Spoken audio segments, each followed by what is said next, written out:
4 আসনে নুরুল ইসলাম নয়নকে মাঠে নামতে নির্দেশ দেওয়া হয়েছে। এরা সবাই এখন থেকে নির্বাচনী এলাকায় প্রচারণায় সক্রিয় হওয়ার প্রস্তুতি নিচ্ছেন।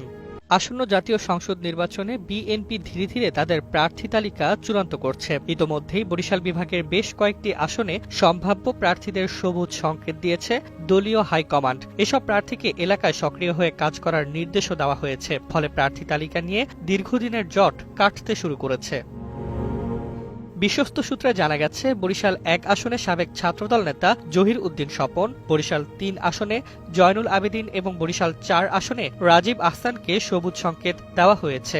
একইভাবে পটুয়াখালী 4 আসনে ABM মোশাররফ হোসেন, ভোলা 2 আসনে সাবেক মন্ত্রী হাফিজ ইব্রাহিম, ভোলা 3 আসনে অবসরপ্রাপ্ত মেজর হাফিজ উদ্দিন আহমেদ এবং ভোলা 4 আসনে নুরুল ইসলাম নয়নকে মাঠে নামতে নির্দেশ দেওয়া হয়েছে। এরা সবাই এখন থেকে নির্বাচনী এলাকায় প্রচারণায় সক্রিয় হওয়ার প্রস্তুতি নিচ্ছেন।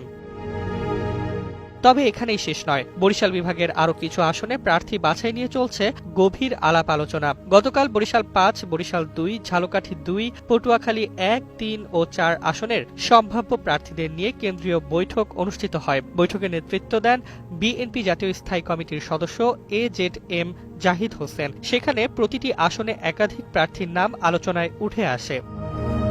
বরিশাল 5 আসনে অংশ নেন মুজিবুর রহমান সারোয়ার, আবু নাসের মোহাম্মদ রহমতুল্লাহ এবং বিলকিস আক্তার জাহান শিরিন। এ আসনে আরও প্রার্থী হতে চান বিএনপি চেয়ারপারসনের উপদেষ্টা সৈয়দ মোয়াজ্জেম হোসেন আলাল এবং জেলা বিএনপির সদস্য সচিব অ্যাডভোকেট কামরুল আহসান শাহীন। অন্যদিকে বরিশাল 2 আসনে সান্টু উপস্থিত না হলেও দুলাল হোসেন ও সাইফ মাহমুদ জুয়েল বৈঠকে অংশ নেন। ঝালকাঠি 2 থেকে মাহবুবুর রহমান নান্নু, ইলেন ভুট্টো ও শাহাদাত হোসেন আলোচনায় ছিলেন।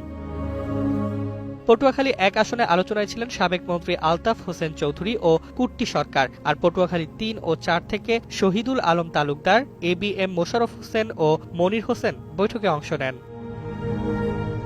বৈঠক শেষে কেন্দ্রীয় নির্বাহী কমিটির সদস্য আবু নাসের মোহাম্মদ রহমতুল্লাহ জানান, দলের শীর্ষ নেতৃত্ব সবার কাছে ঐক্যবদ্ধভাবে কাজ করার নির্দেশ দিয়েছে। দলের চূড়ান্ত সিদ্ধান্তই মেনে নিতে হবে এবং নির্বাচনে মনোনীত প্রার্থীর পক্ষে একযোগে মাঠে নামতে হবে।